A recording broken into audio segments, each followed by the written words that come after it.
আসসালামু আলাইকুম ওরহমতুল্লাহ। সম্মানিত কোরআনের আলোর পথযাত্রী বৃন্দ, আশা করি আল্লাহর অশেষ মেহেরবানিতে সকলেই ভালো আছেন। আজ আলোচনা করব হযরত আবু হুরায়রা রাদিয়াল্লাহু তাআলা আনহু এর ক্ষুধার তাড়নায় দূর অবস্থা সম্পর্কে।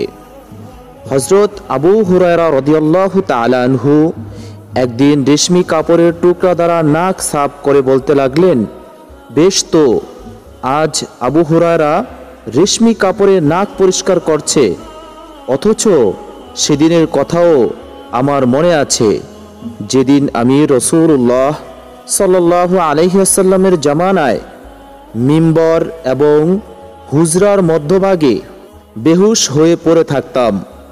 লোকে আমাকে পাগল মনে করে আমার ঘাড়ের উপর পা রেখে দিত, কিন্তু আমি তখন পাগল ছিলাম না, বরং ক্ষুধার জ্বালায় আমার ওই দুরবস্থা হতো।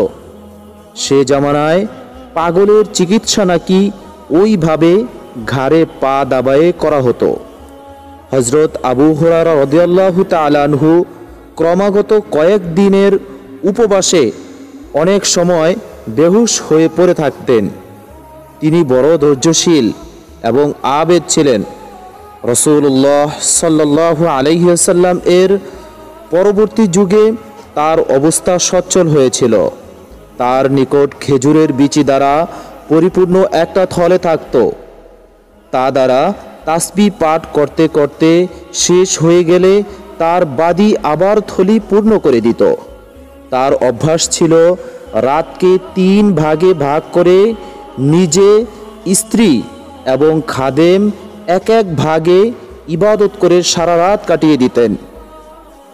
হযরত শাইখুল হাদিস রহমতুল্লাহ আলাইহি বলেন, আমার দাদার অভ্যাসও প্রায় ওই রকম ছিল। আব্বাজান রাতের 1টা পর্যন্ত কিতাবে মশগুল থাকতেন। 1টার সময় দাদাজান তাহাজ্জুদের জন্য উঠিতেন এবং ফজরে পৌনে 1 ঘন্টা পূর্বে চাচাজানকে তাহাজ্জুদের জন্য উঠাইয়ে নিজে সুন্নত পালনার্থে কিছুক্ষণ আরাম করতেন। আল্লাহ পাকের বান্দাদের দিকে আমরা তাকালে দেখতে পাই, তাদের দুনিয়ার মোহে তাদেরকে কোনো আকৃষ্ট করতে পারে নাই।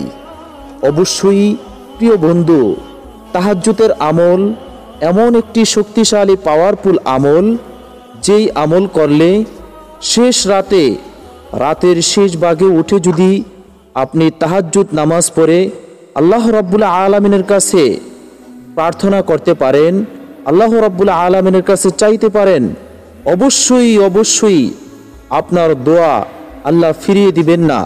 আপনার মনের সকল নেক আশাগুলো আল্লাহ রাব্বুল আলামিন পূর্ণ করে দিবেন।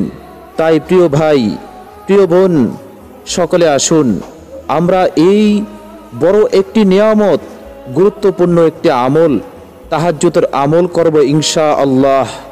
আল্লাহ রাব্বুল আলামিন আমাদের সকলকে আমল করার তৌফিক দান করুন। আমিন।